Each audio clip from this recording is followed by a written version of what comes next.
November 23rd, 2020 Planning Commission meeting.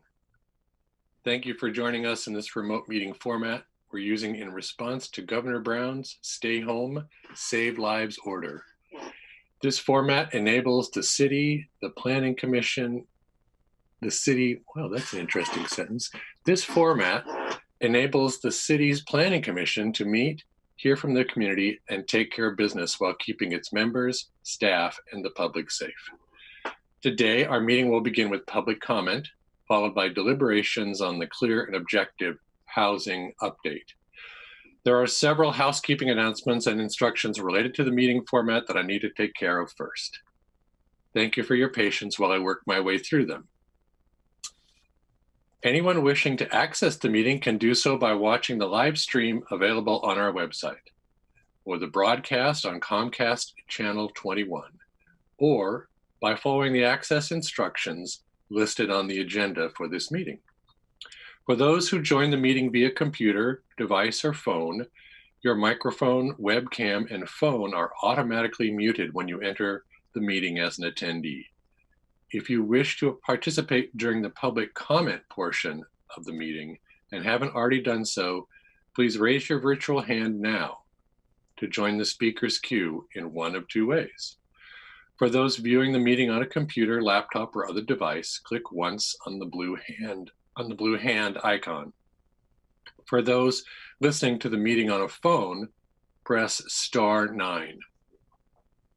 When the public comment begins, our meeting moderator will announce the next two speakers at a time. When it's your turn, the moderator will announce your name and unmute your microphone. Public comment is limited to 10 minutes, so your time to speak will be based on the number of people signed up today. Finally, I want to thank everyone again for your patience, flexibility, and good humor as we work within this new virtual meeting format. As always, feel free to contact staff if there is testimony you were not able to provide or wish to get to us in a different manner. So here we are at item A, public comment. Public comment is an opportunity for individuals to speak to the Planning Commission on any topics except for items scheduled for a public hearing or public hearing items for which the record has already closed. The Planning Commission reserves 10 minutes at the beginning of the meeting for public comment. Generally, the time limit for public comment is 3 minutes. However, the Planning Commission reserves the option to reduce this time based on the number of people requesting to speak. As a reminder, your hand must be raised in the queue for public comment. When it's your turn and your microphone has been unmuted by staff, please state your name clearly before beginning your comments. Staff will let you know when your time is up. When your time has concluded, the moderator will mute your microphone and move on to the next speaker. So having said all that, I don't see any hands up or any other attendees besides us. Am I right about that? That is correct. People nodding their heads. So that being the case, and only with a tinge of disappointment, I will move on to item B, deliberations for clear and objective housing approval criteria. I do have a few notes I wanted to get started with here, notes of my own, a little background on where we are in the process, and a little bit of how I'd like to use today's time. Since 2018, our commission has spent significant time on numerous reviews, received testimony, and provided input to staff and the council. Over this same time period, there have been many opportunities for public input and reviews, and several opportunities for the council to provide direction. Additionally, there has been direct feedback from the professionals in the development community who work with this code daily.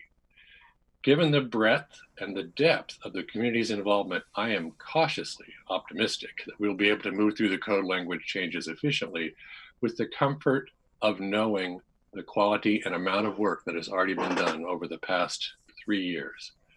I'm suggesting we use attachment A in our packet to guide our review, and in particular, the inserted text of testimony and staff responses. I'd like to move through them in order, pausing to see if commissioners want to discuss them further. Several of these include options staff has highlighted for our further review and direction. Then after we get through that, we'll have plenty of time for commissioners to bring up questions or comments related to proposed code language that was not the subject of testimony, if there are anything like that. Because of the importance of the work, we should be committed to a thorough and complete review. This process should help us focus on the areas which need attention and not unnecessarily limit our discussion. So with that, I'd like to move on to, I think Alyssa has something to say, and then you can introduce Janessa. Thank you. And I know all of you, but just for those at home, my name is Alyssa Hansen, City's Planning Director. And I just wanted to provide a little bit of context on, why we're here with the Clear and Objective project, and where it came from. And really it was born out of the urban growth boundary review that we did in the 2000s and teens. And in 2015, council actually said, go forth and do this project, along with a number of other projects related to housing. And it was really born out of the fact that we were using a population count that may or may not be accurate. And I think that's still the case. We're using the best available information that we have. And based on those assumptions, we will grow in Eugene by 34,000 people by the year, an additional 34,000 people by the year 2032, meaning we're going to need at least 15,000 new homes for these folks. And so taking a look at our clear and objective or needed housing standards was one of the things that council committed to doing in order to help house these folks. Since that time, I think housing affordability and availability have become growing problems in Eugene. And particularly in the last year, especially, I would say, at least that's what it feels like. We are a severely rent burdened community. We've had low vacancy rates. We've had rising housing prices and rent prices. We have lower than state average wages. And these are creating a dynamic that leaves both existing and new community members struggling to find local housing to meet their basic needs. So really this project is intended to be one of many pieces to help with our housing need. And I wanted to point that out because the context has changed, I think, probably dramatically over the last year. And as Commissioner Ramey mentioned, you've been working on this. 2018 was a big year of the project, and 2019 was as well. And, things have been shifting since that time. So I just wanted to keep your mind on that as you review the amendments, but also to remember that really one of the other points of this project was to make sure that we balance our housing need with making sure that development does reflect our community values and making sure that we get that balance right. Sometimes I think it's more about the community values than it is about providing housing. So I'm hoping that you all can work today to help us find what that right balance is. And I really just want to also mention that I really appreciate your thoughtful and thorough review of this. And I'm hopeful that the work that Janessa did for attachment A will really help facilitate this conversation, and just really grateful for you all and digging into this. So I'll pass it over to Janessa Dragovich. Thank you, Alyssa. Remember to unmute. So before we get started, I had a great conversation with Commissioner Fragola over the weekend that I'd like to kind of throw in a really quick 4-slide presentation and go over a little bit of the project kind of outreach and input that came earlier on, since we've got new commissioners who weren't as familiar with the 2018 and 2019 work that went on. And we realized that you've got kind of a beast of a package in front of you to kind of navigate, and I wanted to give you a little bit more context on that. So I'm going to share my screen. Bear with me for a second so I can show you these few slides. Let's see. Share screen.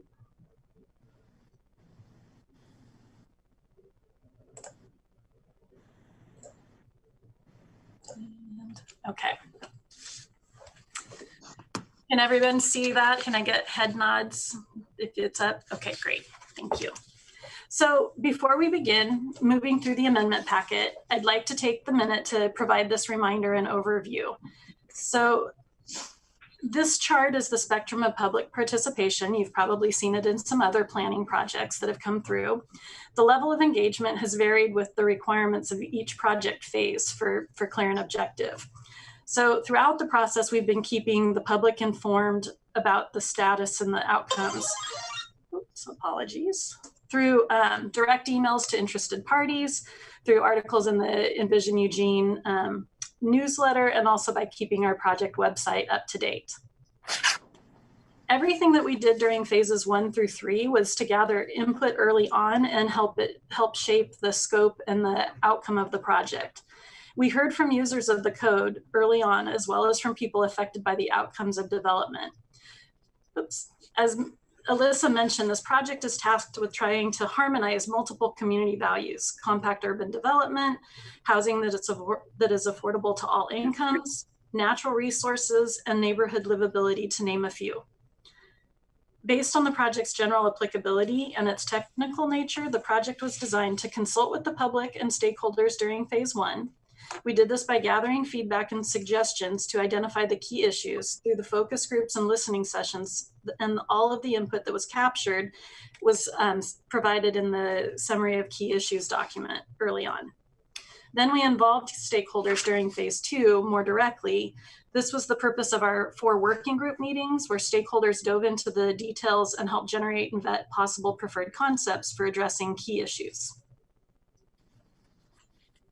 In the next phase, during phase 3, the Planning Commission, as at-large citizen volunteers appointed by council, was engaged at the collaborate level.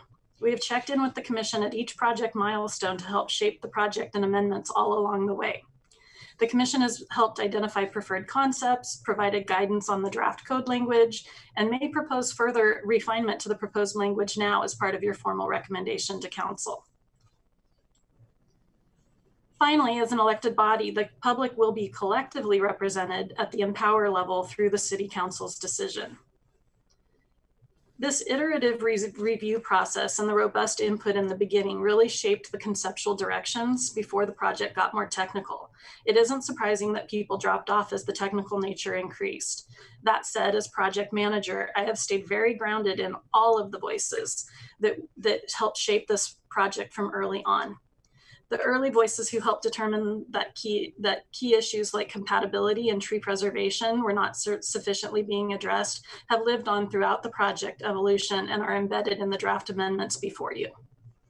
So that's the presentation piece that I wanted to just kind of give to, again, for the benefit of newer commissioners who may not have the full 3 years almost of experience with this project, to let you know that a lot has gone into this. And we have, as staff, really put a lot of effort into continuing and preserving the continuity of all input all along the way. So I hope that you can trust that that input is also included in the amendments before you. So with that, I'll pause here real quick to see if there's any questions. I totally like Commissioner or Chair Ramey's suggestion to go through attachment A. So I have a version of this up and ready where I have gone through and highlighted in the testimony and response sections. I'm going to scroll through so you can see the first example. Oh, that one doesn't have a highlight. So of the testimony response sections, there's 39 of those. So those are 39 places where we'll definitely stop and pause before we move on to see if there's any questions. About 23 of those, if I counted correctly, are ones that I've noticed or flagged that I need a little additional clarity or some direction from the commission. So we'll probably have at least 23 straw polls to get through as part of this. Just to give you a little bit of an idea of the volume that we have ahead of us. That said, hopefully everyone was able to review the document ahead of time and has some real clarity on your questions that are still remaining. So, are there any questions for me before we move on and kind of start working through one by one?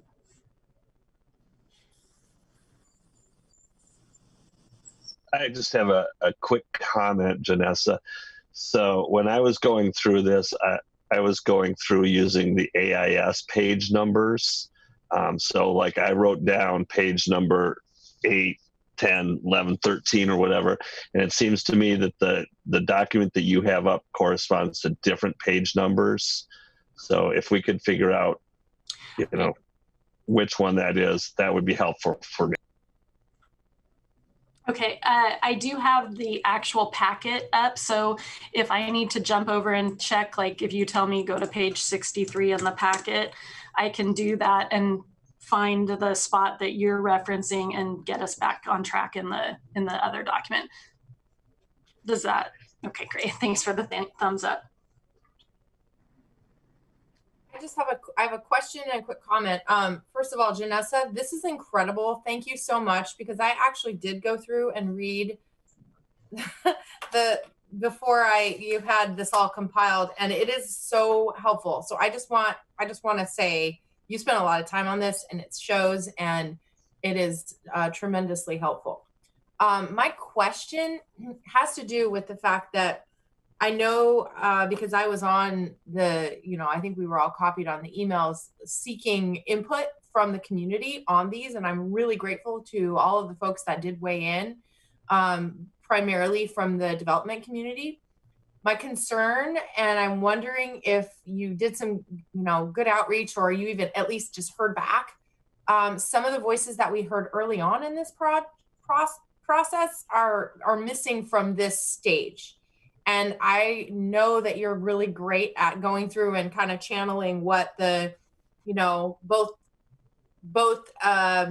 community values that are at odds here sometimes. I know you're great at kind of flagging those, but I just wanted to know if we should, I'm not sure my question, but I wanted to know if there was any effort to just make sure that these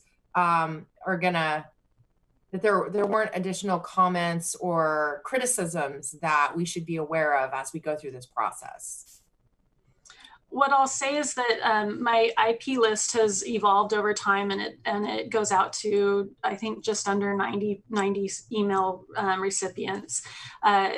There were people who were more active in the early parts, and as I mentioned in the quick presentation, I'm not totally surprised that some of that has dropped off as we've really gotten into kind of more the technical nature of draft code language and fine-tuning, specific dimensional standards or amounts of things and those kind of refinement items. The general concept and direction, that part hasn't really shifted very, very significantly on any of the issues. And so I'm, as a staff person, project manager, I can push things out and try to solicit feedback and information. I don't have the time and capacity to follow up with 90 recipients to really try to, encourage more activity. And this last year has been difficult because I'm trying to give people time and space too, because we're in the middle of a pandemic, and I know that everyone's going through a lot of different stress and juggling their lives and stuff. So I recognize that this is, we're kind of, it puts the project in a little bit of a difficult position because there's need to move it forward. And I'm excited to get some of the relief that this package, in my opinion, offers to help with the housing crisis. However, it does make it a little bit disheartening to not get as much feedback as I would like. But I do feel that we've made a lot of attempts to solicit that feedback. Is that? Yeah, absolutely. And I don't question your efforts at all. I know you've been really diligent about that. No, that definitely answers my question. I guess I'll just mention for the commission just that I think that there may be pain points in here as we're going through this that we're not thinking about, and that the recommendations that just, we may see different voices show up to city council to weigh in that didn't bother to weigh in with us. And I just want to acknowledge that we gave them that opportunity, and that if there are things that we missed that are not before us right now, to be able to consider that. I think in fairness, staff has done an incredible job at trying to do the outreach. And I think that we're going to do our best with the information and the feedback that we've gotten. And I would hope that, everybody who's following this process has had their opportunity, and I guess I'll just leave it at that. But thank you so much for all your work on this. Thank you. Any other questions or comments? And let me see. I feel like my screen is showing me something funny, so I just want to make sure that, does everybody see the attachment A in front of you? I'm getting some nods and some. We're seeing attachment B. Attachment B. Okay, I'm going to stop sharing and reshare my screen to get onto the right one here. 1 second.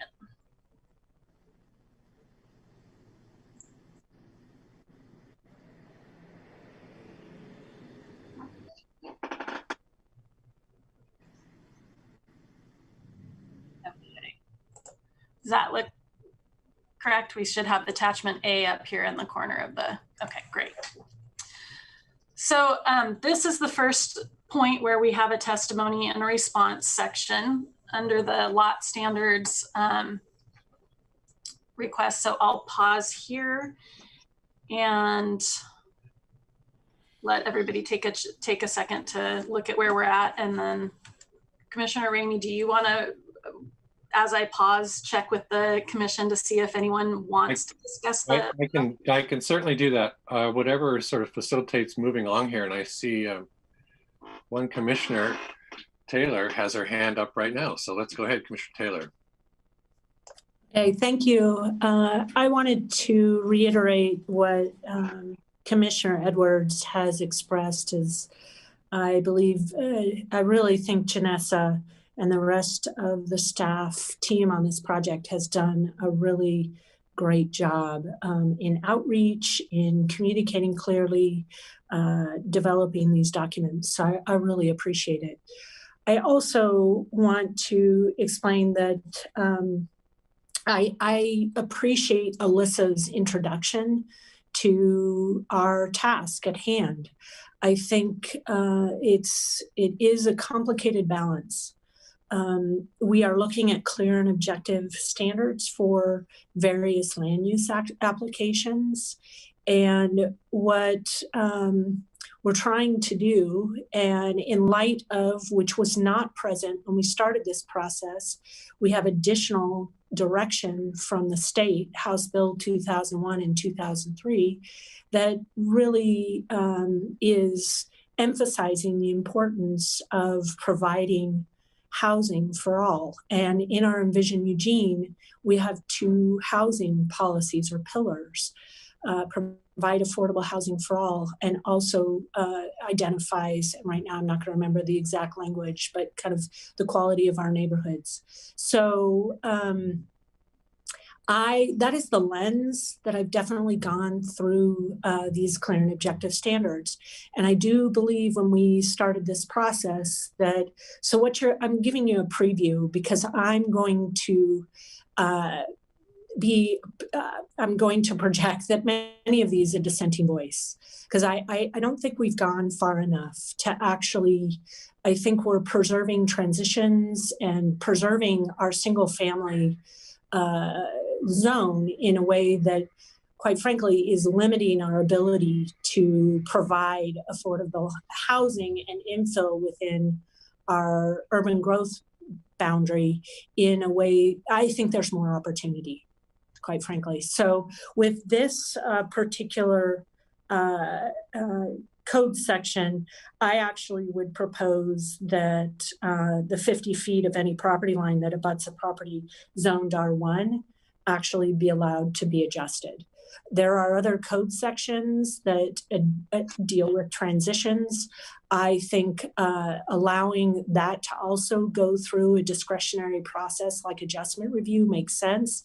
A lot of PUDs, quite frankly, it's a similar use, right? So you've got a residence to residence. And in terms of some of the other transitional elements, I think addresses some of the design pieces that the community members have expressed. So that would be my proposal. Thank you.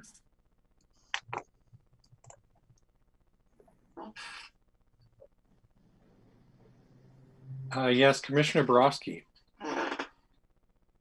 Thank you for that, Commissioner Taylor. I am kind of also leaning in that direction, but I was unclear as to whether this was going to be addressed further down in the packet. I know that there were several sections that related to the setbacks and those types of buffers, and I was just curious if staff thought that this concern would be taken care of further down in the agenda.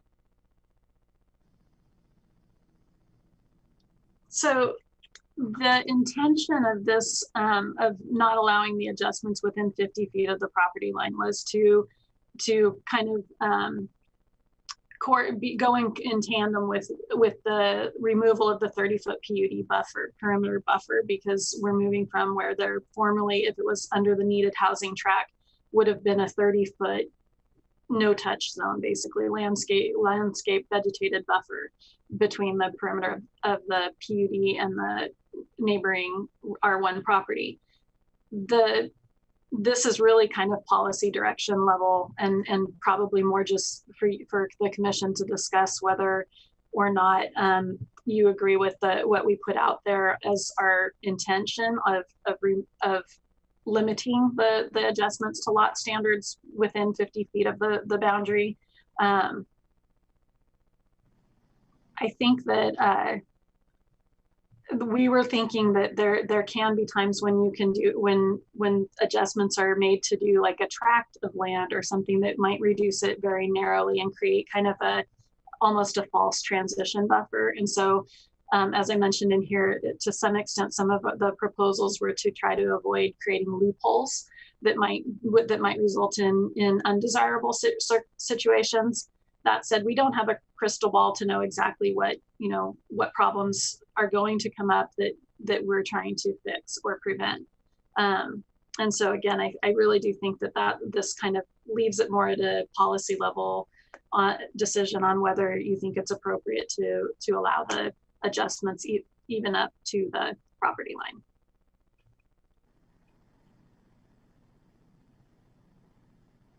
Yeah, Commissioner Fragola. Thank you.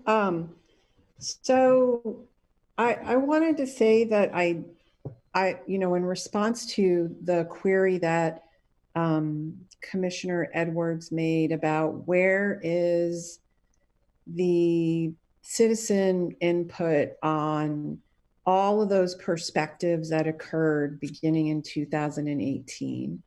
I believe it sits right here with the Planning Commission. And several of us have been involved with this project throughout. We looked at the preferred concepts reports. We've heard the input throughout the entire project. And I think it's dependent on us to also provide that perspective that balances the different needs of the community. The preservation of trees, the compact development, affordable housing, livability, all of those things. I think we heard from stakeholders primarily in the development sector that they feel like these changes in the code, for the most part, are really great. And I'm seeing that the collaboration that staff has had with developers has provided some very valuable scrutiny, and I appreciate that. In terms of this particular section, I'm hearing staff say that the requirement was proposed because of its compatibility with other sections. And so I am relying on staff to have really dug down into the nitty-gritty, and I'm trusting that that the integration of these pieces are occurring. And so I support the direction that staff has given here, so that the perimeter buffer is going to fit with the clear and objective requirement in other places. Okay. Yes, Commissioner Taylor. Hi, thank you. I just want to clarify a point is adjustment reviews are discretionary. So the clear and objective would remain. It allows an opportunity for a discretionary process that's very discrete to go through a process, meet approval criteria in order to move forward. So it does, from my perspective, allow that balance to occur as long as the design meets the intent of the code. So it's the burden is on the design team, on the owner to demonstrate that. So I don't think it's counter to feedback that we received. I also hesitate to, I know staff, this is a really hard project, as all of them are, where you've got a lot of different voices that are being expressed and trying to integrate that into the process and obviously get to specific code standards. So I actually, we have seen from professionals feedback that actually Commissioner Fragola had said that it does meet the objective of kind of the people that use code or developers. That's not necessarily true, just as some of these code sections are not going to be representing some of the neighbors. So I just hesitate to kind of, it's trying to reach that balance, yet there's going to be different perspectives. And my perspective is, I do think in light of our housing crisis, I'm not sure we go far enough, especially because of some of the inherent compatibility that already exists because of the actual use. So I actually encourage density. I mean, it's about growing within our UGB. And I know it's very difficult for homeowners that have owned in neighborhoods that maybe there's empty tax lots that haven't been developed, and they want to preserve something that they have experienced for decades. Well, we're in a different place in time right now than we were 10 years ago, 20 years ago, beyond that. So I just want to emphasize that, once again, adjustment review is discretionary and the burden is on the designer. Thank you. Okay, I've got Commissioner Beeson in line. You're up, Ken. Well, I want to try to be brief. There's a number of comments being made, and I find myself supportive of most of them. I've spent quite a bit of time trying to think through this, and I was particularly thinking about HB 2001 and it kind of happening on a parallel track here. And I'm understanding work on that, detailed work in terms of code amendments are yet to come. I guess I'm finding myself in agreement with Commissioner Taylor when I think certainly a lot of work's been done on this over the last several years. A lot of interest groups, stakeholders have had opportunities, and I really appreciate everything we've heard from them, and certainly the work that the staff has done. I kind of find myself thinking, though, as I went through all this in some detail, I have less experience at this than others. I'm a little hesitant to offer real detailed suggestions about how to amend some of this, but I find myself thinking that we know HB 2001 is here. We know that duplexes are going to be required on all lots. We know that middle housing is going to be required on areas yet to be defined, but certainly throughout our community. So I think for myself, as we go through each of these sections, to the extent we can look to find any way opportunities to make any additional adjustments which allow us to accommodate the density that we're all kind of sitting here talking about. I think we should look for those opportunities and try to do that as much as we can. I'm balancing that with the fact that I find myself also thinking this has been worked on, it's been looked at by this group a number of times, and it's, in my mind, basically ready almost to make a recommendation to take it on to the council. So I think to the extent as we make this last run through this meeting and maybe the next one if we can find additional opportunities for this accommodation of additional density, I think it would be good. Thanks. Yeah, so I've got Commissioner Borowski and then Commissioner Edwards. Thank you. And I'll keep it brief. When I got on the Planning Commission, one of the big things that we were trying to tackle was the transition zones. That's what we kept hearing from people 8 years ago. We need to make sure that there's a reasonable transition. The needs on the ground have changed since I got on the Planning Commission, and the needs of the community, I think, have been reflected, that there is a change both at the local level and at the state level.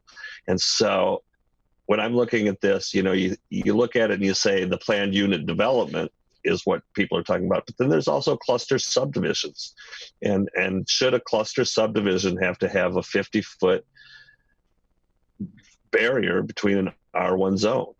I'm not sure that it is, and I would be in favor of removing it and having it be allowed to be adjusted.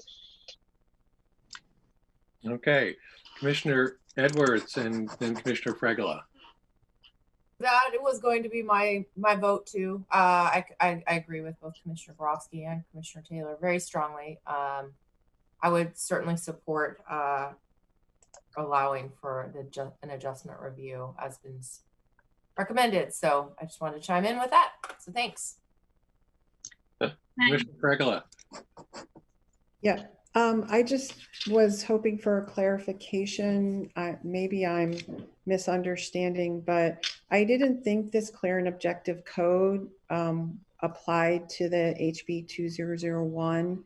I thought that was a separate code project. I thought that this clear and objective code applied to things like PDUs and cluster subdivision. So if I could just get some clarity on that, I think it'd be really helpful.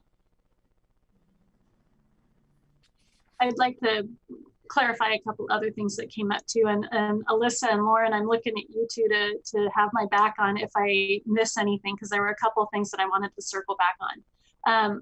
One of which is the Commissioner Borowski, you mentioned a 50-foot buffer, and that's not what this is. This is the actual key issue, or the request that this came out of, was to allow some more flexibility through the adjustment review process, which, as Commissioner Taylor mentioned, is an allowable opt-in to a discretionary process option to get flexibility while not basically being taken out of the clear and objective process for the PUD overall.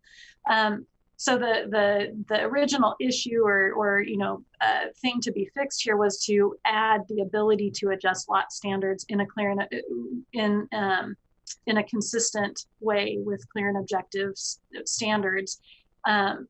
The limitation to not allowing adjustments within 50 feet was a way that staff wanted to avoid creating an unintended consequence. That was not a specific ask. So I did want to kind of bring that up, that the limitation to adjusting anything within 50 feet of the development site boundary, basically, was something as a preventative measure that staff inserted. Part of my saying that this is a policy issue is that I honestly, on this particular item, don't have a strong opinion either way. I feel confident that we put it in here because we were trying to, think through all different angles and avoid unintended consequences. That said, I also hear and agree with Commissioner Taylor's points about the adjustment reviews already discretionary and flexibility. So I really just don't have a strong recommendation either way on this particular item, but I wanted to give you that context. In terms of the House Bill 2001 work, you're correct, Commissioner Fragola, that is a separate track, or on a separate track. The timeline kind of makes it difficult to sync them up completely with clear and objective because we're so close to the finish line, and that one's really just starting and we're getting clarity from the state on what that's going to look like.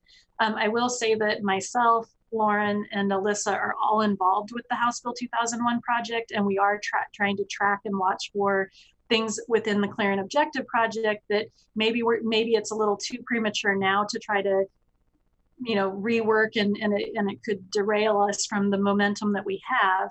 However, we are flagging things that we know are code sections that maybe need to be revisited when it's time for the 2001 amendments, to make sure that we're consistent with those.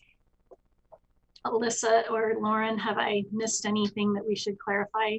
The only thing I wanted to clarify is that whatever standards do come up for middle housing for HB 2001 will also have to be clear and objective because they are for housing. And maybe it gets confusing because the name of this particular project is clear and objective, but it only applies to land use approvals, that go through subdivision or whatnot. But if we have any development standards that apply to housing, we also have to have standards that are clear and objective. And so I guess that is where there is overlap between the two projects, and that they're both going to have to comply with that particular state law as well. I hope that's helpful. I'm going to put myself in the queue here. I see your hand, Commissioner Taylor. A couple of observations. First of all, this is a great sort of exercise for every other issue we're going to bring up. So it's good for us to talk through this and understand where we are in that line of community values and housing need. Then secondly, I have to admit this is a little bit further in the weeds than I can get my hands around. And finally, I would ask if Commissioner Taylor, if you could provide specific language that might help me understand as I read through this code language what I'm reading, and maybe I can understand the implications. Although I'm certainly in favor of, if I understand the concept, I get it.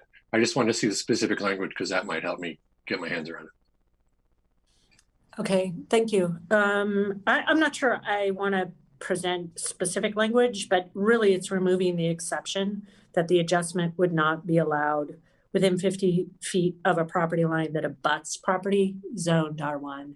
So it's just removing the exception. So the sentence would stop after the word zone? Yeah. Mm-hmm.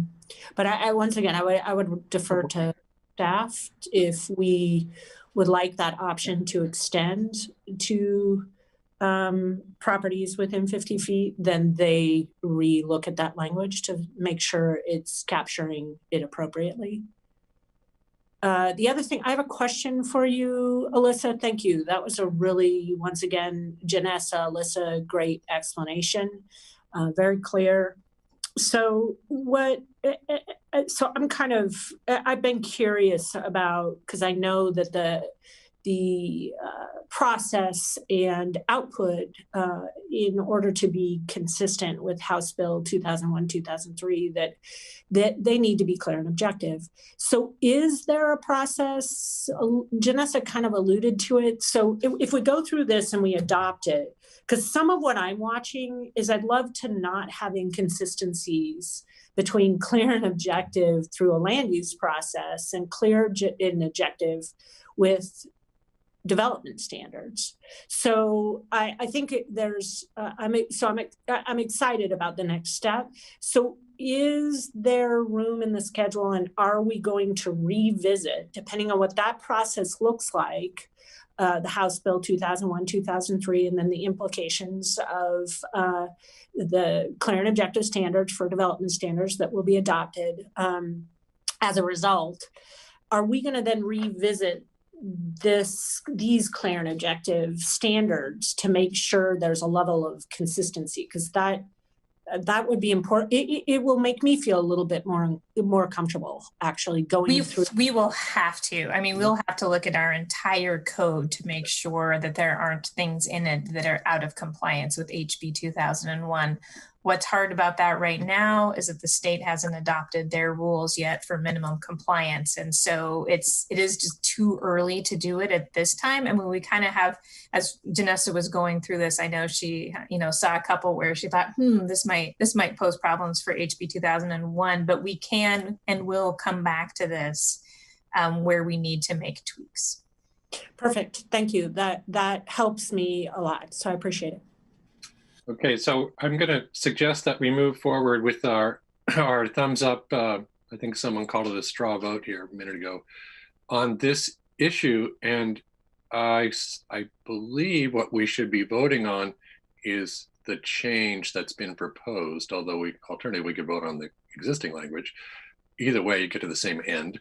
And what I'm not sure about is whether we need 100% consensus to move forward. I think probably if we get if we don't get 100%, we move forward in any case.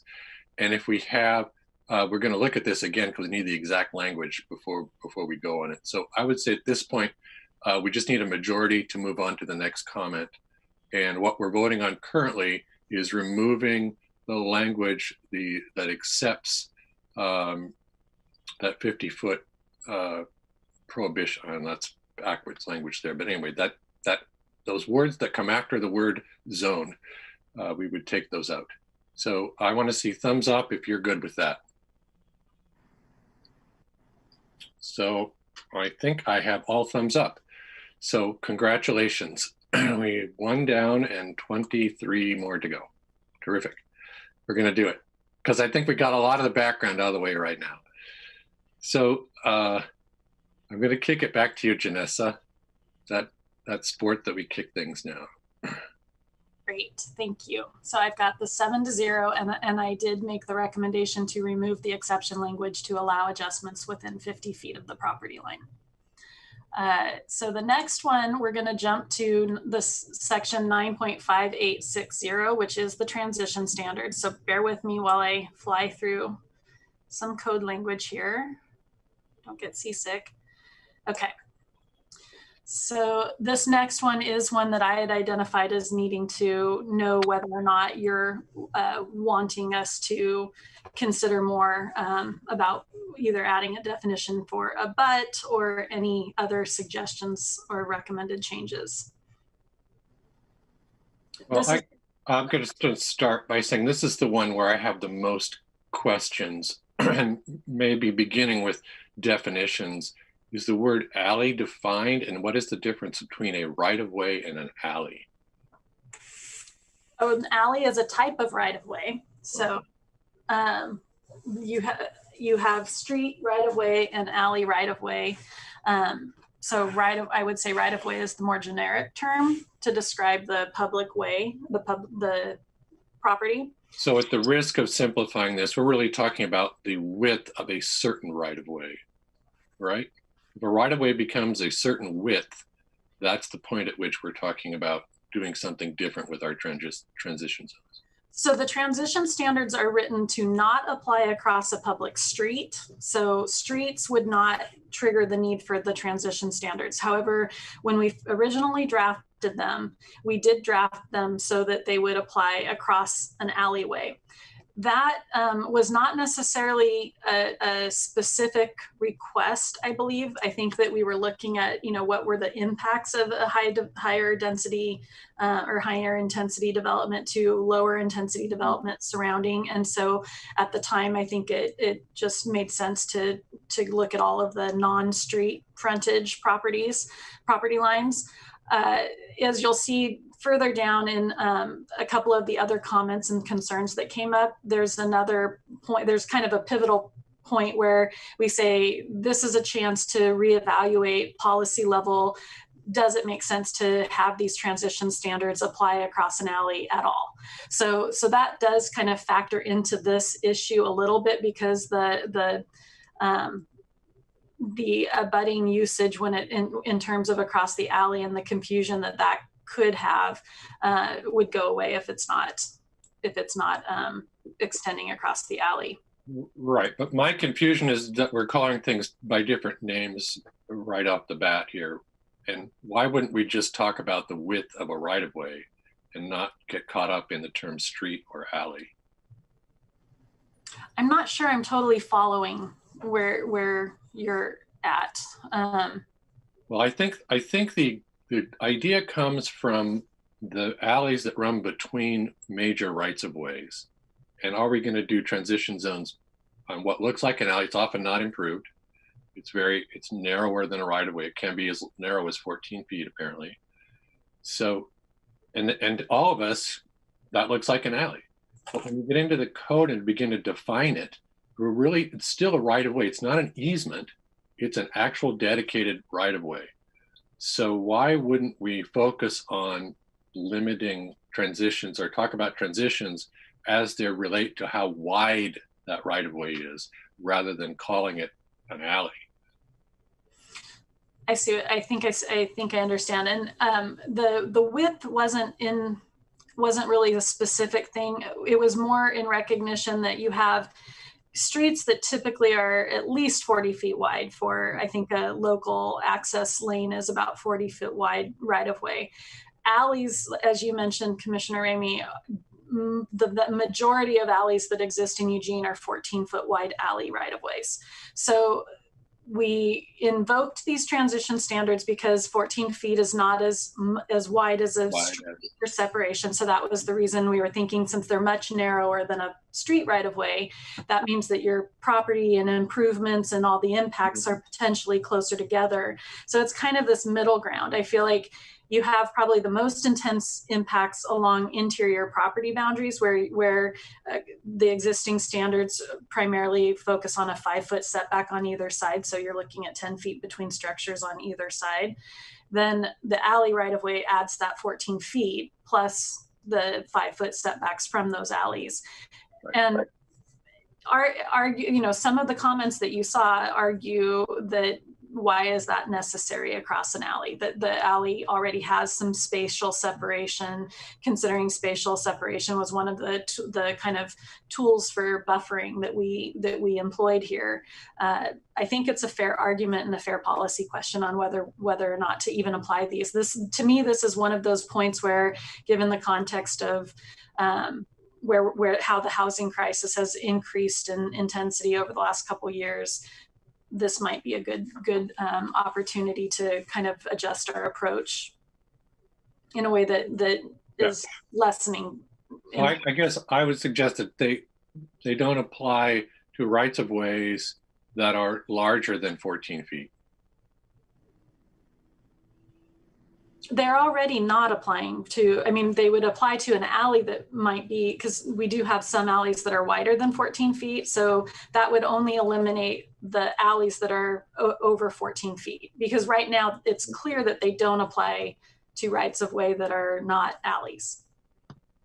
I don't get that. See that right there, you lost me. All alleys are rights of ways. There's no.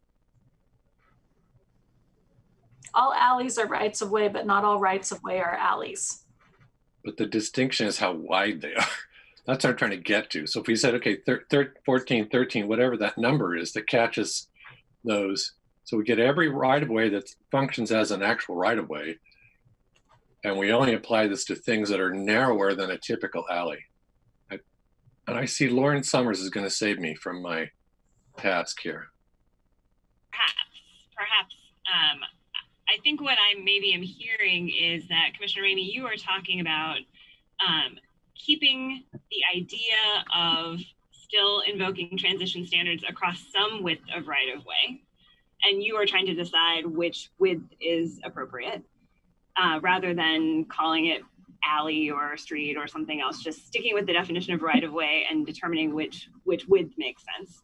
And I think, Janessa, you are asking the question, which is a slightly different question, of whether transition standards should be applied across any level of right-of-way. And you're still using the term alley. So I think we have kind of two different questions at issue here. One is, do you want transition standards to apply across right-of-way at all? If yes, what is the appropriate width of right-of-way across which they should apply? Is that helpful? Yes, thank you. I see Commissioner Beeson, then Commissioner Taylor. So I think I'm agreeing generally with what's been said there, what Commissioner Ramey was saying, and then the explanation from Lauren. As I went through all of this stuff, this particular section, I think we're talking about transition standards between types of residential development, which I think needs to be said. And given that, I saw this in some of the comments from the professionals and others, where I would want to go, this is where I was kind of wanting to go before, of talking about how we might adjust these to allow for more housing. I would just take this across a public alley out. again, I have to be careful of unintended consequences, so I'll let others react. But all the way through this, I think if we just look at making these, whatever conditions and standards we have, applicable to property lines that abut other pieces of property where we have one of these changes in residential use, I think that would be fine. And then we can skip the whole alley discussion, or I think that would be, anyway, I think that would do it for me. Thanks. Commissioner Taylor. That was going to be my proposal, is to remove the reference of an alley. If you've got 14 feet, the normal setback for a building is 10 feet from the property line. So you've got 24 feet. I mean, it's going to get to my next proposal in the next sections. I think 50 feet is too expansive, considering the uses are compatible uses. They're both residential. It's just a matter of scale. So that's what I would propose, is to remove an alley. Kind of echoing what Commissioner Beeson described.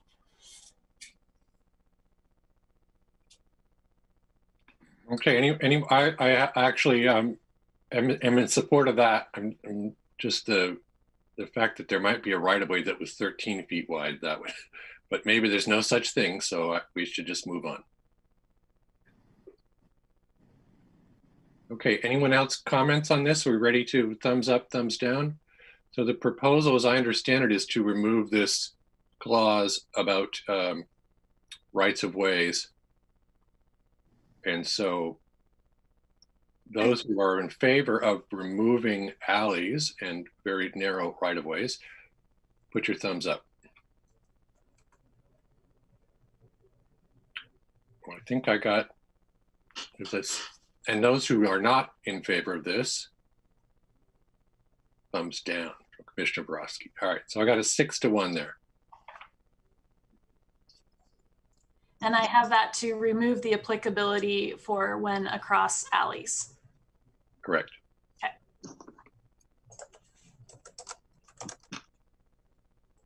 And Commissioner Ramey, it might help after those last two, if right before the straw poll, if I can kind of state what my understanding that we're voting on is.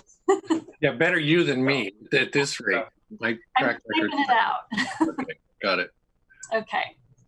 Okay, so we'll move on to the next one, which is just below and related to the first option and whether or not there's a maximum distance from the property line that the limitation would apply. So we had not built in a limitation on how far deep into the property that this height limitation would apply. It was intentionally a kind of very simple method. However, you know, in considering all the testimony and comments on this, I think that staff is supportive if the option that you'd want to do is reduce it so that it's only applicable within 50 feet of the property line. Then that would be a recommendation that we would support. Commissioner Taylor. So one of the challenges I'm having with 50 feet. So if you look at R1's allowed. So you just have a single family home. It's allowed to be 30 feet. And if you have single family adjacent to single family, it doesn't require all these buffers. Doesn't require trees, it doesn't require a fence, it doesn't require any height limitations. There's no stipulation. So now you've got a PUD or subdivision that comes in, and we're not only going to have a step back and of 50 feet, and the step back's 35 feet. So essentially accommodating what is compatible and similar to an R1. Yet you're saying, yeah, you have to do it for 50 feet. And you have to not only do that, but you have to provide a solid fence, and you have to provide this landscaping. I think I'm going to go back to, I think it's disproportionate. Yes, that's really basically saying we're counter to density, right? And we're going to remedy density adjacent to R1. So I like the compatibility of height. You know, if you had a R4 zone, which actually that would be my question. How many R4 zones are located directly adjacent to R1? So that's a question for staff. I wanted to revise. I think you've answered that in the past, and I just can't remember. So R4 is the only one that has a really high height. I mean, you've got 120 feet, right? But R3, you've got 50 feet, R2, you've got 35 feet. So really, what are we regulating, right? So my suggestion, honestly, would be a step back at 25 feet of the 35 feet proposal. This doesn't, you're not talking about, anyways, you're just talking about compatible uses, similar to what Commissioner Beeson talked about.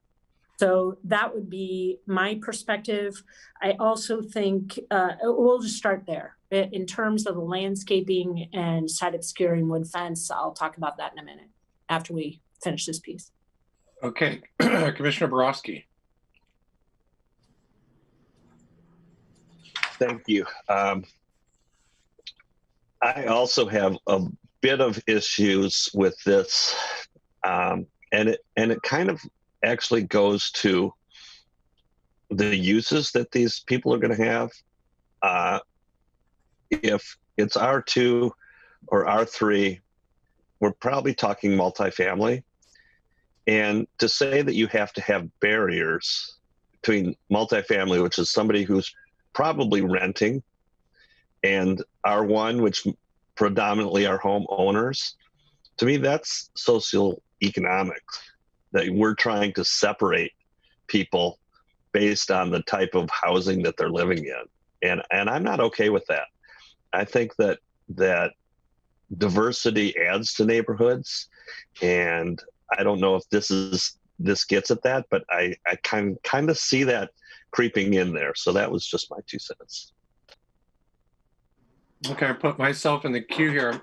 I'm constantly struggling with this transition idea because while they are both residential zones, in some instances they will not be compatible. And compatibility often comes down to noise and privacy. And so when you think about that single family home with the row of apartment buildings next to it in an R2, R3, there are more windows that are looking onto that property. And I think that's where our suburban notion comes of fences and neighbors, that we're really trying to provide each neighbor with the opportunity of a fence. And in this case, we're requiring a fence because one of the uses will be more intense than the other use. Now, whether that's appropriate or not, but I think that's kind of basis of where this comes from. With regard to whether it's a 25-foot step back or 50-foot step back, I actually think 25 is a really good compromise. Thank you, Commissioner Taylor, for that. And I have some thoughts about fencing. I think we're overshooting fencing, but I'll save that for a second. Other commissioners? Yes, Commissioner Edwards. There's a couple different things here that I want to agree with. I definitely agree that when it comes to compatible uses, which is, you know, a residential abutting another residential, I definitely agree with the commissioners who have expressed concerns over, you know, creating barriers and things like that. Commissioner Borowski, I agree with your points, and they're well taken. I will just chime in on, you know, with the discussion about the types of fencing. If we are in favor of something like that can be expanded, I certainly think that the neighborhood that I live in, as well as all of the adjacent neighborhoods in my whole area, are all fenced with wrought iron fences and arborvitae, and they just seem much more, you know, that for one, vegetation doesn't grow well against wood fences. So I think that that's something to consider. And I think that allowing for that, hedging with a metal fence or however we want to describe that would certainly be a favorable option. So I just want to make a plug for that. Commissioner Fragola. Thank you. So I I wanted to, first of all, say thank you to Commissioner Taylor for the reminder about what types of heights we are looking at in R2 and R3, and what that compatibility does and doesn't look like. But in turn, so that was a really helpful reminder for me in terms of the step back. I would like to say in terms of the fencing and vegetation, like I live in a neighborhood in the Friendly Area neighborhood. My house is probably 10 feet from my neighbor's house on one side, and maybe 15 on the other. We're very closely packed in here. We all have fences and vegetation around our homes. I don't feel like that is a way that we are creating barriers between ourselves as a community. I think it contributes to the privacy and to some other livability circumstances. As a homeowner, I might be responsible for those things, but if you're talking about a multifamily housing unit, who then becomes responsible for them? The original single family dwelling that was there before the new unit was developed. So I know we're talking about multiple things here. I based on the height reminder that Commissioner Taylor provided, I'm in support of the adjustment to the 25-foot step back, but and I'm also supportive of increasing the flexibility of the types of vegetation or fencing that goes in between. But I do think that those types of details in terms of the transition are still important, and that the ideas of the transitions were something that was really important to a lot of community members. And I don't think just in the last 2 years, right? It's still coming up now in terms of conversations around HB 2001. I think we're seeing it come up with the city council in terms of they're referring some things to us around looking at other setbacks. And I think it was something that was very emphasized in the preferred concepts report. And I know people are talking about how significant the community is thinking about addressing housing needs, and I agree with that. But I also think that there are a lot of people in the community, for example, out in the River Road, Santa Clara area, who are very, very much in support of increasing density, but they also want to make sure that we balance the livability component with the some guidance around transition. So I support the 25-foot setback and flexibility around those fences and trees, but I hope that we'll continue to support some of the transition. So I'd like to propose that we do the 25-foot. I'm sorry, nope. I'd like to say, let me get you in here, but if we can do the 25-foot and then do the fence, two different things. Can I provide Yes. some comments real quick before you go on to straw polls? So I wanted to point out a couple different things. One, to Commissioner Taylor's point, there are not very many. I did investigate trying to see if we could pull a report from like our geographic information system to do this, but it was a little bit more work and involved to kind of true up the data. To give you an actual number of how many R4 properties or R3 properties directly abut R1. But I can say that if you look at the zoning map, there's not a lot of instances where R4 and R1 directly abut. Most of those areas are around in the university area. I saw that expression. Yeah, definitely, it does exist. There are these circumstances, but it's not ubiquitous around the city is my point. So we are talking a fairly small subset of properties that this would potentially be triggered for. The other thing is just to kind of point out that it's not just multifamily. Like multifamily was one example of a high intensity residential use. This would also apply to if an assisted living facility or a sorority was being developed right next to an R1 property. So I just wanted to kind of expand the thinking in terms of those impacts of noise and activity levels and whatnot, because it's not necessarily only going to apply to apartment living next to a single family dwelling. The other thing is that there's an existing building height limit that does apply to R3 and R4 zones when they are developing within or abutting an R1 property. They are limited in height to 30 feet for that portion of the building located within 50 feet of the abutting boundary or directly across an alley from land zoned R1. This was in part some of the where we got to this standard and using a similar approach to what's already in the code requirements for by right development even. So to your point, that doesn't necessarily mean necessarily mean to discourage reducing it to a 25-foot applicability from the property line. Just be aware that there is another requirement that may actually still limit R3 and R4 development to the 30 feet within 50 feet of the property line.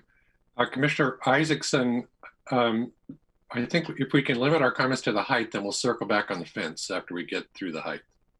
Go ahead.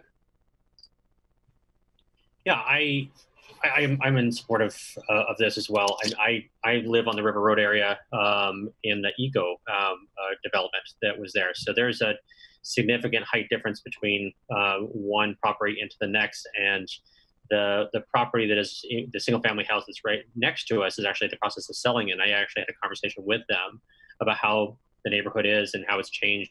And that was one of the concerns. Even though there was a significant difference in the distance between the property and next, it was a feeling that someone could look down into their property. So having I know we're going to talk about the fence in a little bit, but having a little bit of a buffer there as opposed to a 10-foot, I think would ease some of the concerns that folks have on sprawl and density. Thank you. Commissioner Taylor. Oh, you're muted.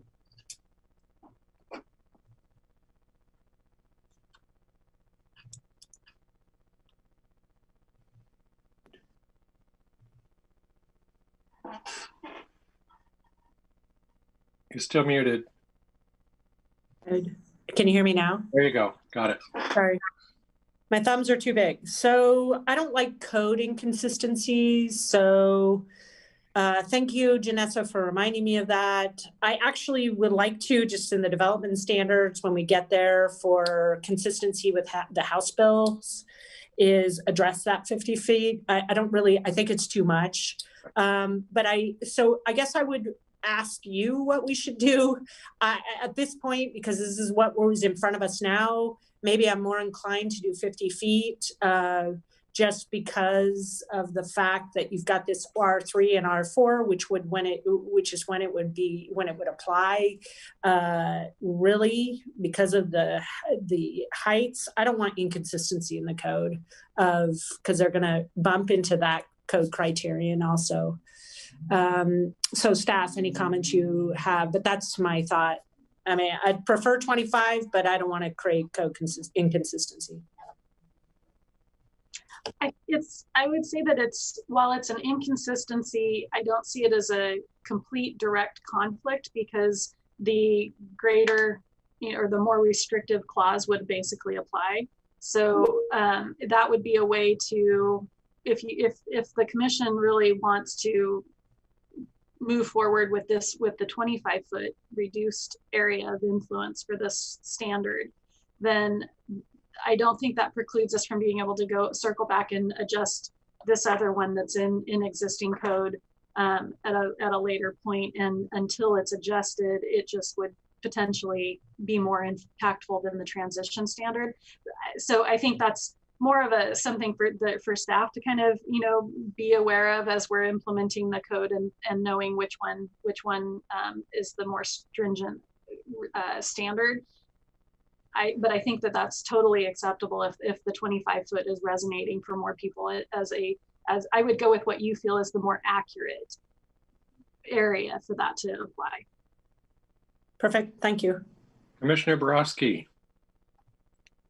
Thank you. And this is just kind of a quick question. So we're talking about R1, R1.5, R2, R3, R4.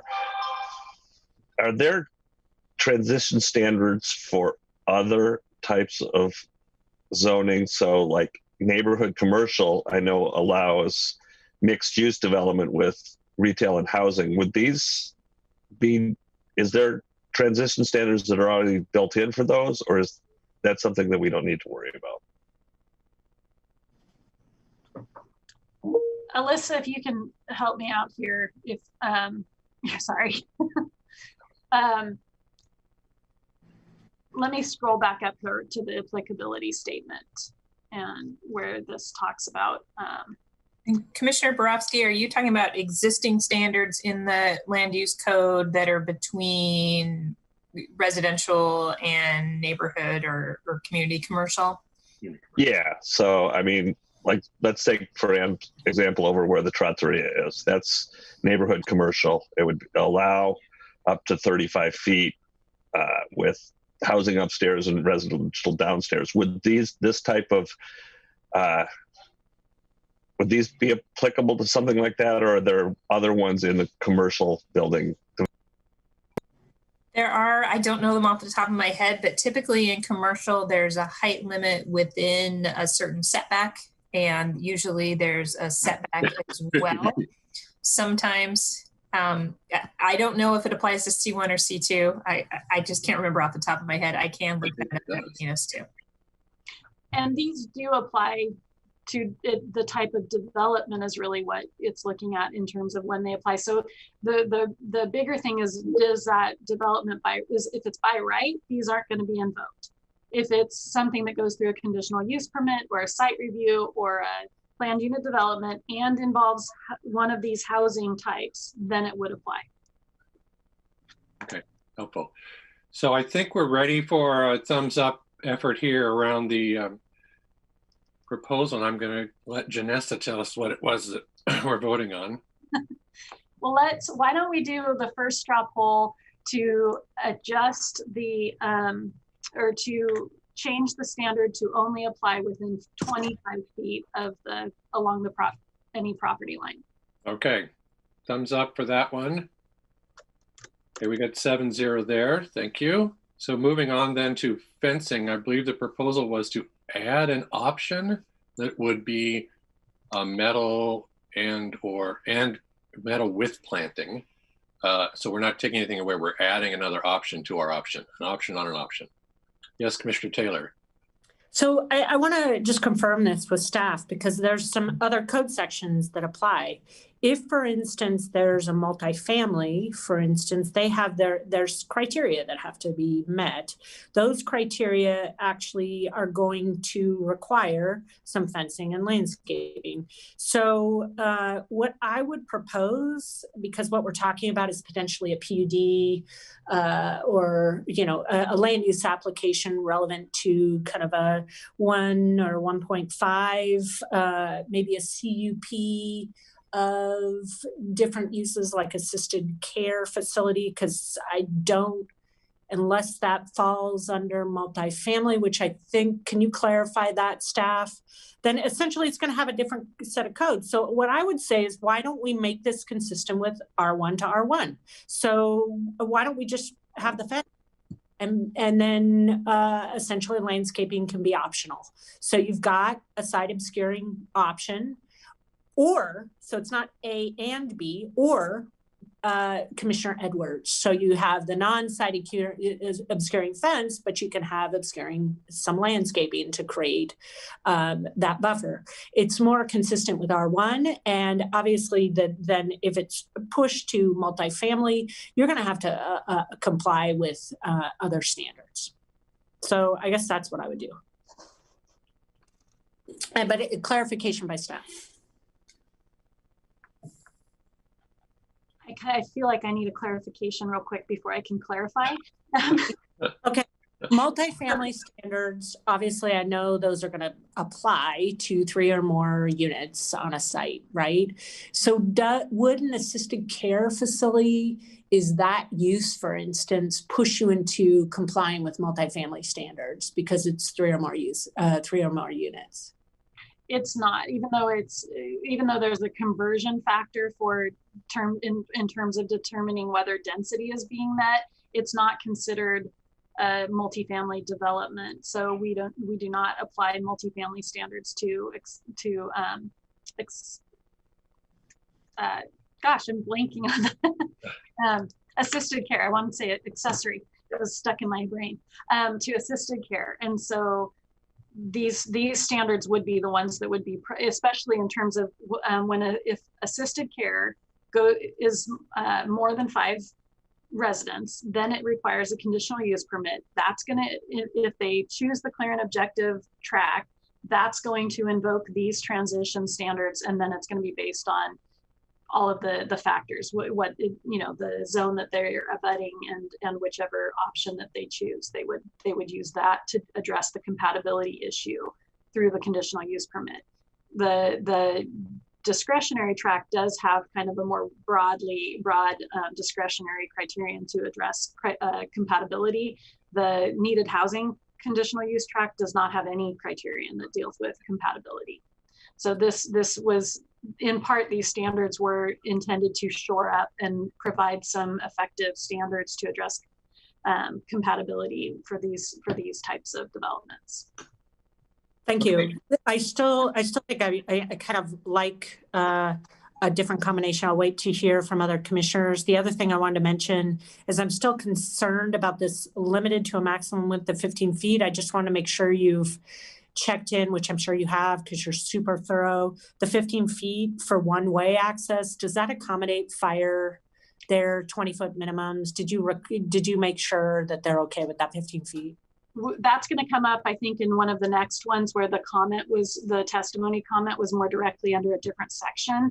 And so we can talk about that more in a minute. Even though we need it's sitting in this, what we're talking about now, so we'll just pass by it and changes appropriately for all of the relevant pieces.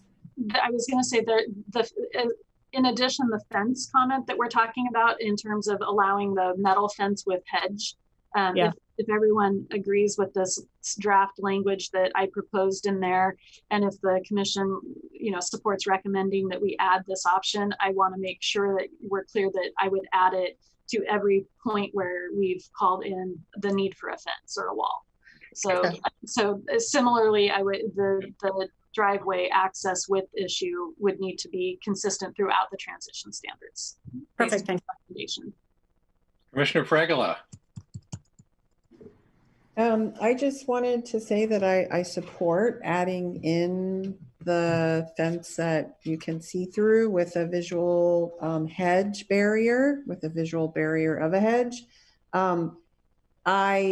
I'm assuming that because we had heard in public comment the idea of a chain link fence, so we're not specifying that it needs to be like a metal wrought iron. Okay, all right. Right here, this very last bit says chain link or cyclone fences. Okay, great. I see it there. Thanks. I'm in support of adding that. Okay. So I'd like to call the question on this one now. Maybe I should have you tell us, Janessa, what we're doing. So now we're specifically looking at the fencing question, and I would say let's do this straw poll for the 6-foot high metal fence with high shrubs planted every 6 feet. Required shrubs must be at least 5-gallon containers at the time of planting, and chain link or cyclone fences are not allowed. Adding that option to the fence wall options.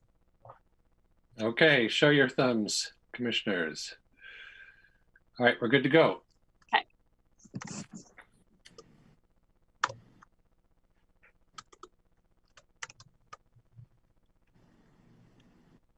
Okay, next we're going to go down just a little bit. And this was a quick one. There was a request to clarify the slope setback with a figure. That wasn't a figure that I could develop in the time period here, but I think that if that figure is deemed necessary or desirable, then the commission could recommend, and then we could try to get that figure put together and bring it along when we move forward to council. Slopes and just staff commentary, slope setbacks are confusing and hard to visualize. So, all right, thumbs on that one. All right, we're good. All right. Next.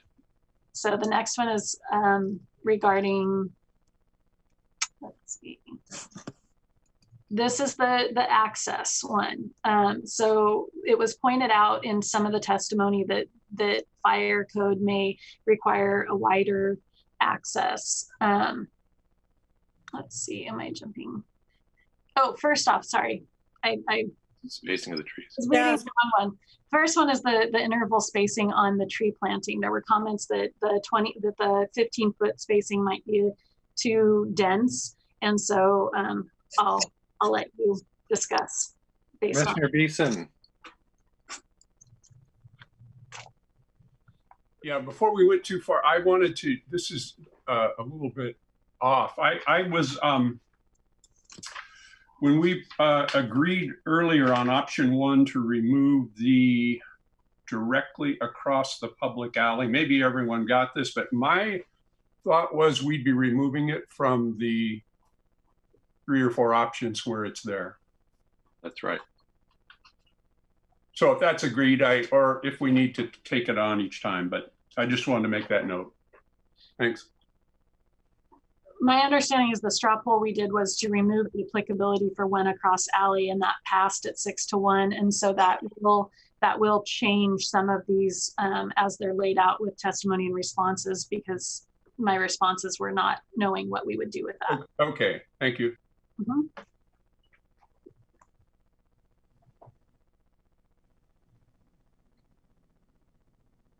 I think on the trees. The trees.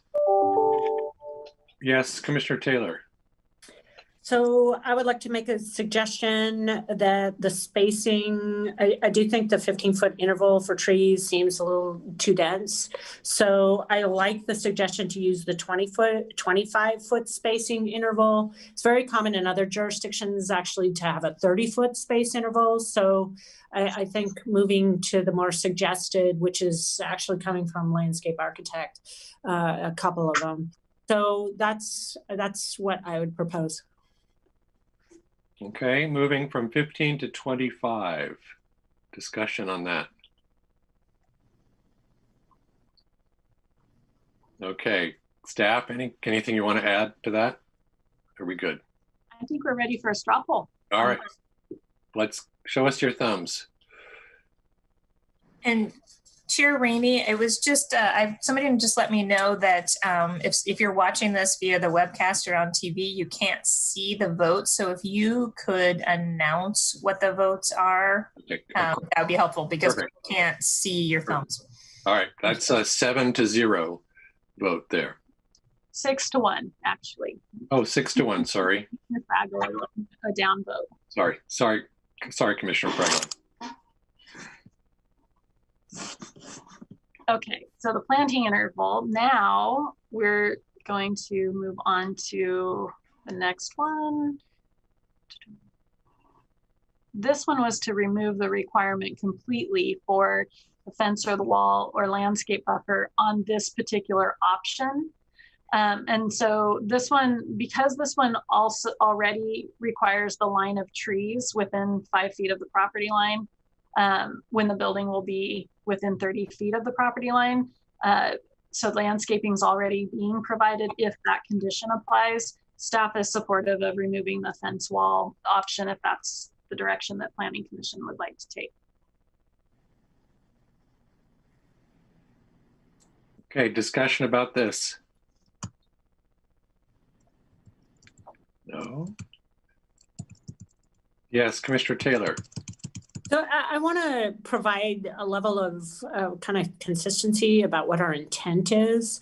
So I don't like, obviously there's some duplication here. So I guess I would go to staff in terms of, I think I would be inclined to, because the landscaping's all the way already there, If you go to option 1, you have some, then maybe the fence. Anyways, I'm looking for some suggestions. I think there's some duplication that requires more cost and kind of goes beyond kind of consistency among the options in this area. So kind of talk to me about what you would suggest, because you're saying or landscape fence wall and landscape buffer. So I'm not sure that's. I'm going to scroll back up real quick. For this option, this is the one where you have the slope setback, in addition, the requirement for the fence or wall. And in addition to that, Ice cream. You have to have the trees growing to mature height of at least 20 feet shall be planted at a minimum interval of 15 feet. Well, now 25, parallel to the property line between buildings and any property line that abuts. So it does feel like the at least subsection 2, where there's the landscaping option, feels a little redundant with the already requiring the tree plantings.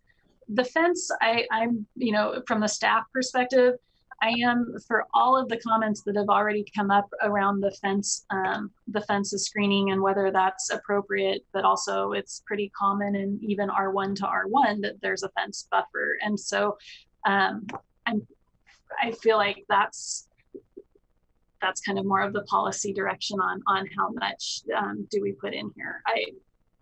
I could make an argument for either side.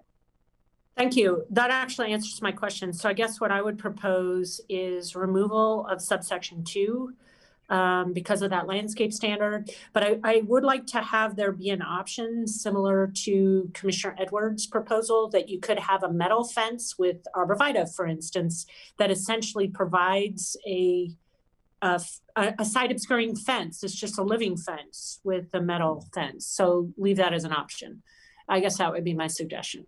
So per our previous discussion, the metal fence with hedge has passed.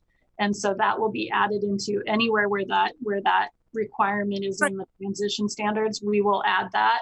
And just for a point of clarification here, I'm envisioning that will become a set of 3 subsections instead of 2. So subsection 1 will remain as it is. Subsection 2 would add the metal fence with hedge option. And then subsection 3 would become the landscaping one in anywhere where that's required. So if I'm understanding you correctly, Commissioner Taylor, you're suggesting that for this option, that landscaping section, so what will be option 3 would be removed. And so there would only be the 2 options for the fence wall or the metal fence with hedge.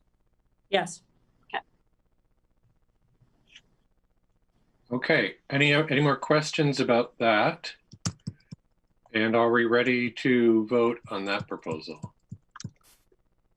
Commissioner Fragola, yes. Just a clarification. So we're saying they would have a fence or they would have a see-through fence with some type of landscaping.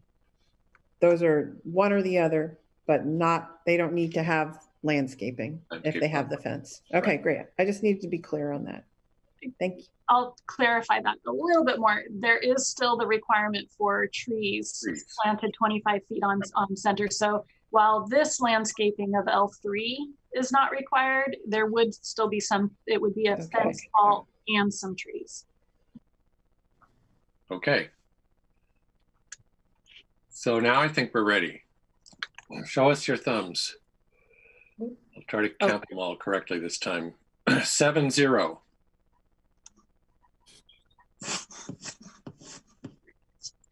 Then the next one should be the fire access issue. Let me get back down there. There's one prior to that, but that has this to is about the bite. Yeah, so we already addressed that, right? The bite? The bite out of we have, I believe, with the restriction to 25 feet, then that does limit that bite.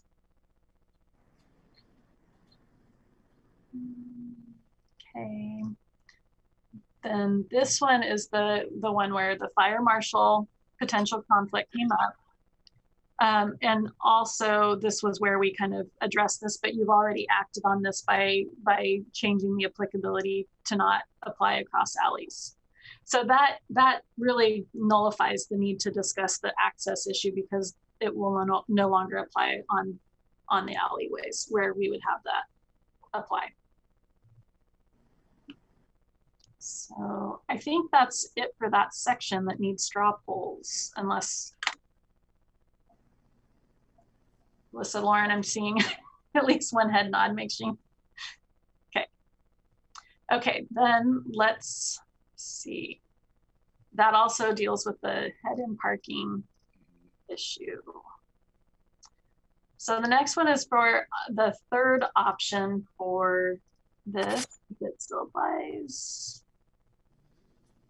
Okay, that took care of that because of the applicability, unless somebody has any other concerns with this one. This was an inadvertent, unintended consequence that got brought up in testimony. Again, why this having thorough feedback is really appreciated and helpful on a project like this. It did identify that applicability along alleys was kind of without some tweak to the code language. It was not going to allow head-in parking off an alley, which is a frequently used option for infill development. So that is on. Option 4 had the suggestion to reduce it. Again, this is another one that I feel is made null by the fact that we removed the applicability when across an alleyway. And so this next section had to do with, there was some clarification, and I wanted to pause on this because again, the slope setbacks are kind of confusing. Did everyone understand what my response saying that there isn't a conflict between those two subsections? Because one is really talking about before you angle your slope setback, we're talking about this vertical portion of the setback. The other subsections deal with what can intrude into the slanted portion of the setback. The figure, I think, will make that clearer. Any discussion on this topic?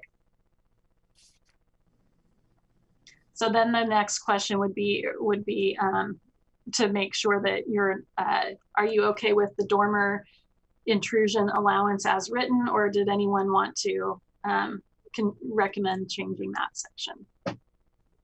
Okay, dormers exclusion. Any thoughts, conversation, discussion about this? Maybe. No. Okay, let's show our thumbs on this one. Up leaves the code the way it is proposed. Sorry. Okay, go ahead. A few more minutes, a few more seconds. Okay, I just want to make sure I understand when you said there is no conflict.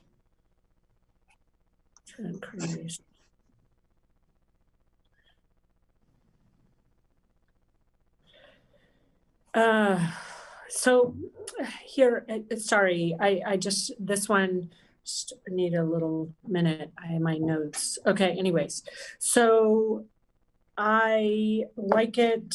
I think wide on a given wall does not exceed 30, provide each turn is no more than 10 feet wide. This is, in this particular case, I actually prefer the recommendations. I like to have a little bit more flexibility in terms of design. No more than 10 feet wide, it's forcing a design solution that, okay, what if 12 feet works better for the design and standard widths for windows and lumber sizes and some of the construction kind of needs in combination with the design. So I guess I like linear wall length. I like the 30 to 50%. I like that. It just allows a little bit more design flexibility. So I guess that's where I'm not sure what to propose. That's where maybe if staff has thought about it a little bit more. Again, this was one that we reached out to kind of some of our internal staff that have a little bit more of a design perspective or experience. And so this, you know, the base code that we started with came from their recommendations. We have had in the past people push us on the dormer issue because it can be a way to allow the intrusions. Because it's a way that you can kind of get around some other code, you know, hard and fast code requirements.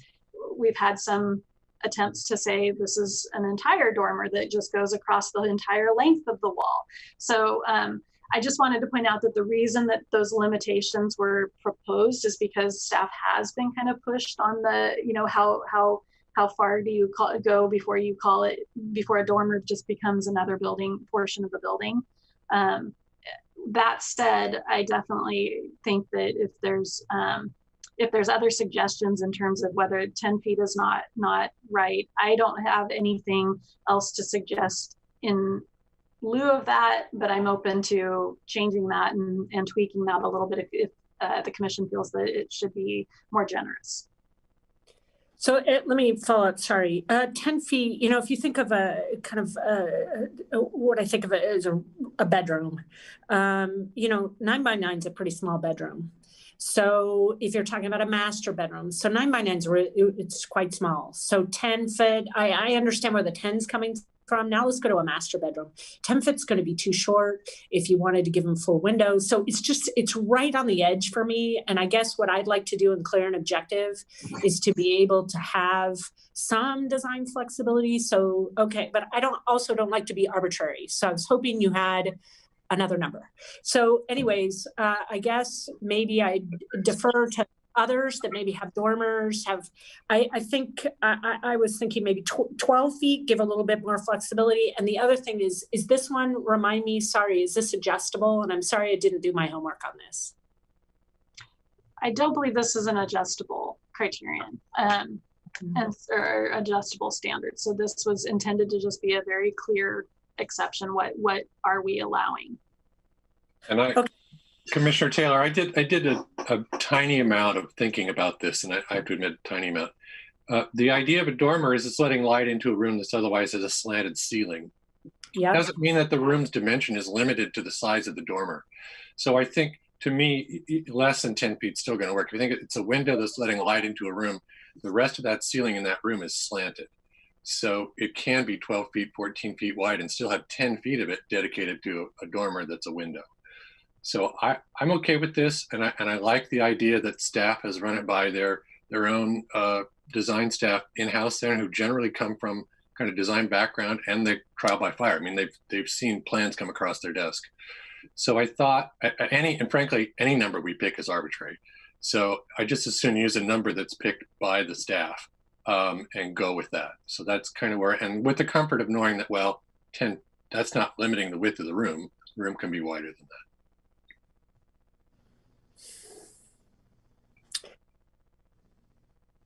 Yes, Commissioner Taylor. Sorry, I have passed this by some designers too. That's where I could go with, I guess for now, I mean, I would like just a little bit more flexibility. What you said, Commissioner Ramey, is exactly right. It's meant to bring light in a room. So if you look at kind of even, you know, a 6 foot wide, you know, nice 6 foot wide standard size window, you've got 4 feet. So you have 2 feet on either side. That's where I'm like, would I like to have a painting on either? I mean, you know, that's where when I've talked to designers, that's where I'm like 12 feet gives you a little bit more flexibility. You get a little bit more width on each side. So that's all I was saying, but this is counting hairs. So anyways, okay. I don't know where. I think I'm going to ask us to vote on this one now. And Janessa, remind me of what we're voting on before I hack it up again. Well, let's see. So I think the first vote might be clearest to vote on whether or not to keep it as is, to leave it as drafted. And then if that doesn't pass, then maybe we suggest an alternative, unless Commissioner Taylor, you're wanting to have the first pass be with a different dimension. but it feels like if you could suggest something, that would be helpful. 6, 2 and 2, 6 foot, 6-inch trim. I guess I would suggest 12 feet. I mean, I hate it because it seems arbitrary and I wasn't getting consistent answers from people. So I guess 12 feet, just to add. And if you think about a design, 6-foot window, imagine your sliding glass door, often they're 6 foot. So you get a sense of what that opening width is. Then you have 2 feet on each side. If you've got wood trim, you've got 6-inch wood trim each side. Essentially you have a wall of 1.5 inches. I guess I want to just put a little bit more space on either side of that centered window. So 12 feet, I guess. And I apologize because I hate to be arbitrary like that. So given all that, then I'll go ahead and make a recommendation that you can consider would be to have your straw poll be to change it from 10 feet to 12 feet and change it from 30% to 50% of the wall length. That felt like 2 changes that you didn't talk, the commission, there wasn't a lot of discussion on the 30% to 50%, but I didn't necessarily sense any pushback on that either. So is that a way to kind of open up the flexibility a little bit more to Commissioner Taylor's point, but still kind of preserve? I feel comfortable with that from the staff perspective in terms of still effectively addressing kind of that loophole possibility and you know, calling a wall a dormer. Commissioner Ramey, can I make a suggestion that we start with the percentage to see if that wins over the 12 feet or 10 feet? Okay, well, I want to let Commissioner Borowski weigh in here, and then I'll circle back to that. Well, that's where I was looking at that, because it looked to me it was one or the other, and Janessa just represented that it was both. So I was just unclear about that. I didn't know if we just said that it would be 30 to 50% of the wall length, then that would would do it.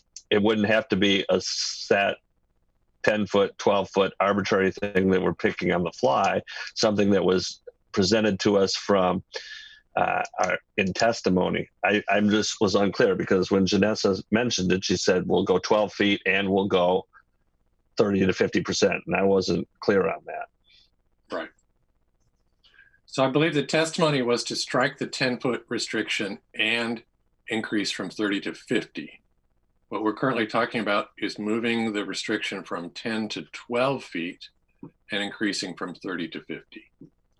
If I may, one implication of doing that combination to strike the dormer width requirement altogether and instead solely rely on the 30 to 50%, just for commissioners to keep in mind that then opens it up so that you could have a wall and someone could do 50% one ginormous dormer. So if you have a 60-foot wall, you could have a 30-foot wide dormer. And so just to be aware of that. Right. Commissioner Taylor. So we're suggesting leaving the and it's not an or.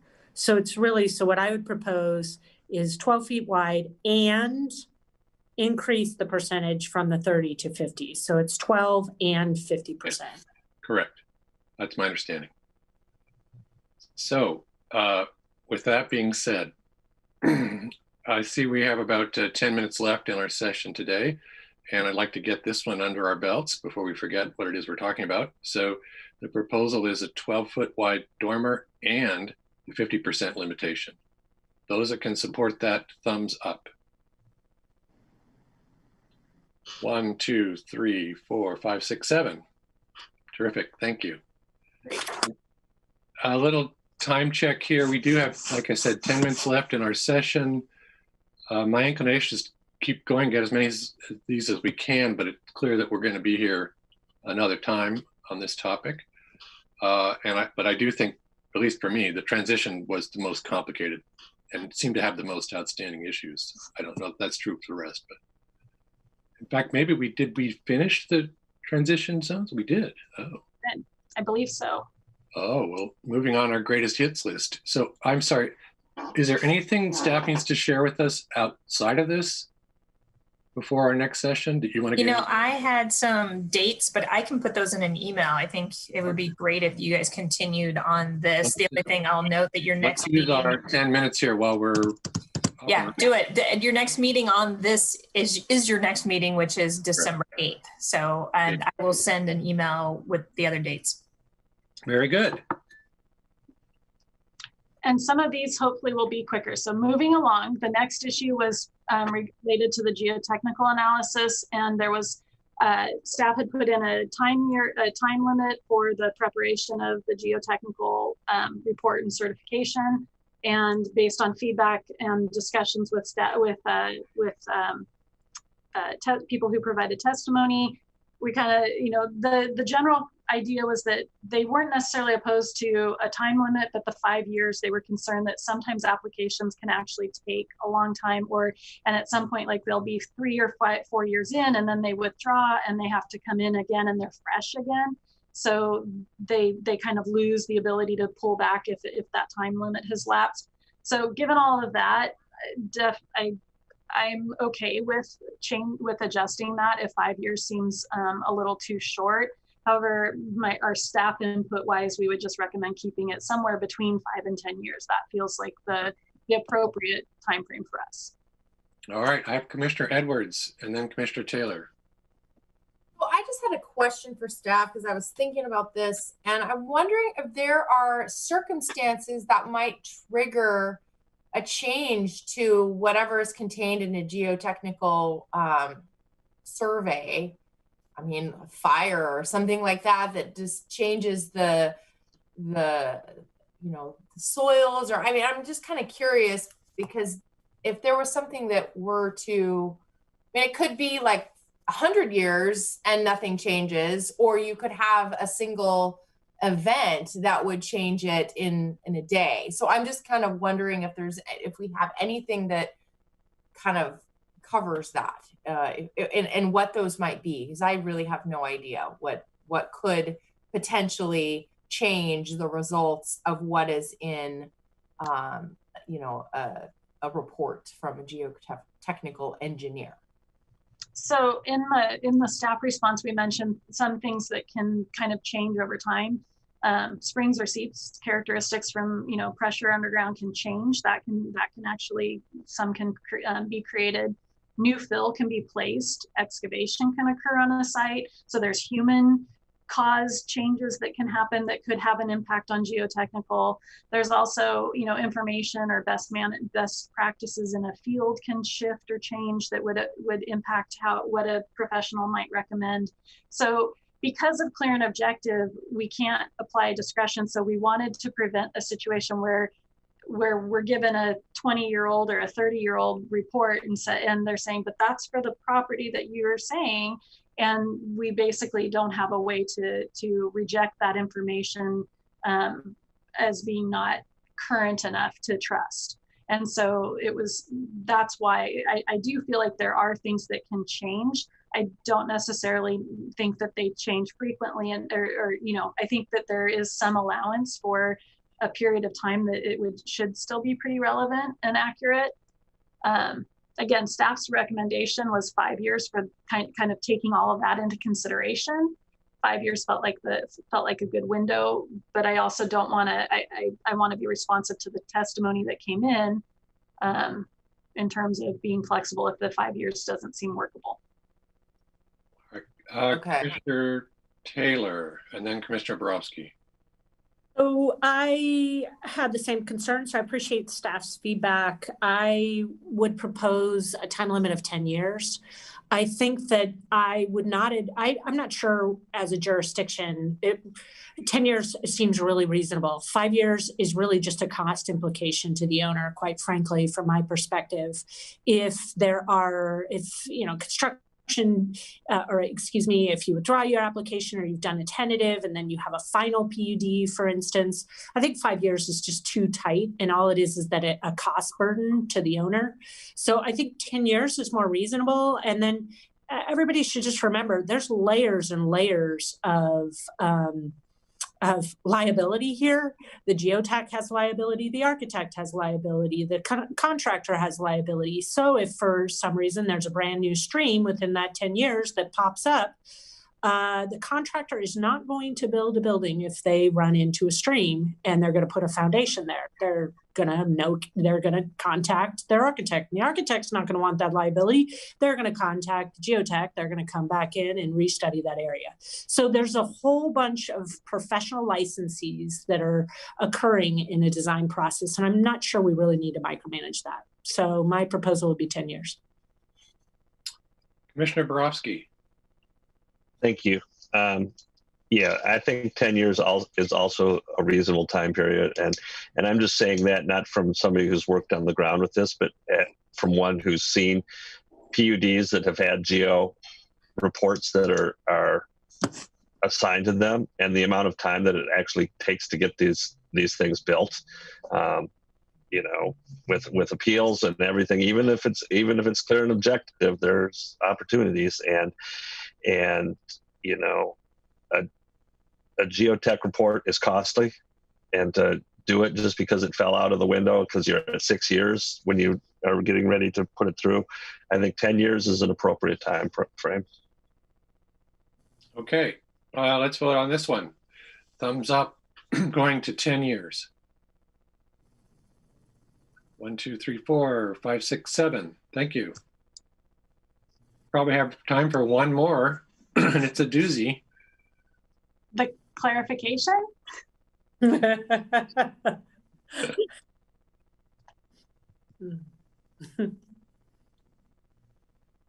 Any discussion? Is everyone at the same spot? We're looking at the words impact and potential. That's the one, right? This is, and the clarification was that those words are actually under the exceptions for available to the discretionary track, not the clear and objective track. So those are existing code language that's kind of falls without or outside of the scope of the clear and objective project, since it's not changing something in the clear and objective route. So my recommendation is to use the existing code language and not try to do that right now. Okay. Thumbs on this one.